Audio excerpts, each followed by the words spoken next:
जंगल खामोश खड़ा था, दमनकारी अंधेरे में लिपटा हुआ था जो हर आवाज को निगल रहा था। जैसे जैसे मैं अज्ञात की ओर बढ़ता गया, चांदनी की रोशनी घनी छतरी से ढकी हुई जंगल के फर्श पर अलौकिक छाया डालती गई।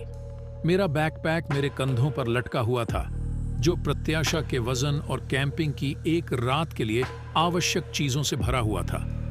पेड़ प्राचीन प्रहरी की तरह दिखते थे, उनकी नुकीली शाखाएं कंकाल की उंगलियों की तरह फैली हुई थीं। हवा में एक अजीब सी शांति थी, जो दूर से उल्लू की आवाज और मेरे जूतों के नीचे पत्तों की खड़खड़ाहट से ही टूटती थी।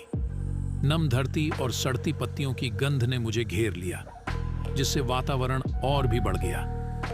जैसे जैसे रात बढ़ती गई, एक अज्ञात बेचैनी मेरे पेट में घर कर गई।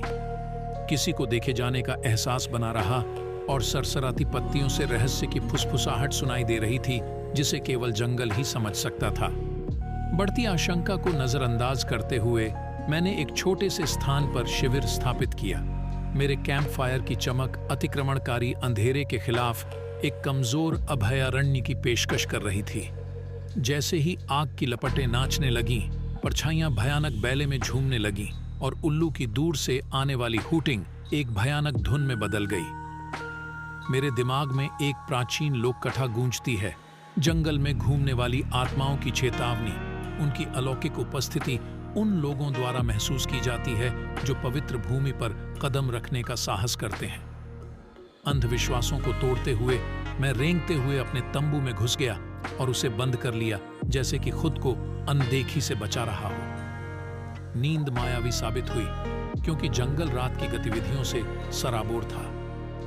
अजीब आवाजें मेरी चेतना के किनारों में रेंगने लगीं, फुसफुसाहटें जो हल्की हवा पर सवार थीं, अस्पष्ट आकृतियां जो तंबू के कपड़े के ठीक परे अंधेरे में उड़ रही थीं।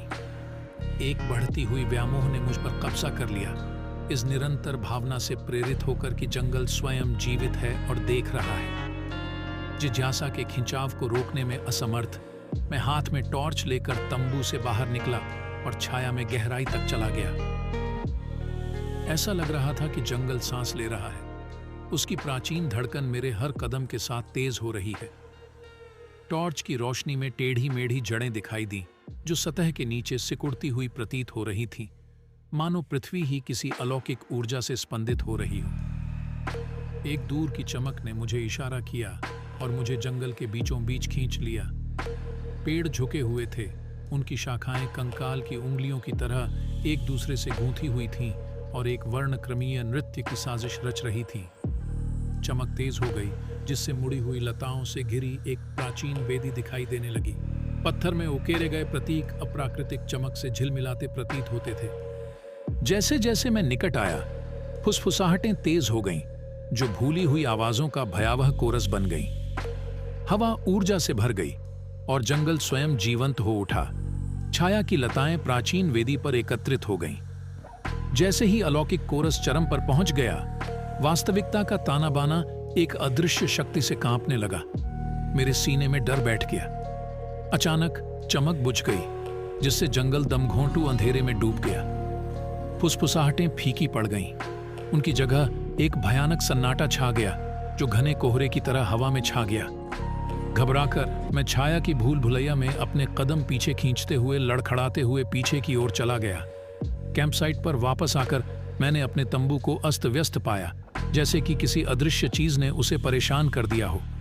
कैंप फायर की एक बार स्वागत करने वाली चमक मंद हो गई थी। लंबी छायाएं दिखाई दे रही थीं, जो एक द्वेषपूर्ण इरादे से नृत्य करती हुई प्रतीत हो रही थीं।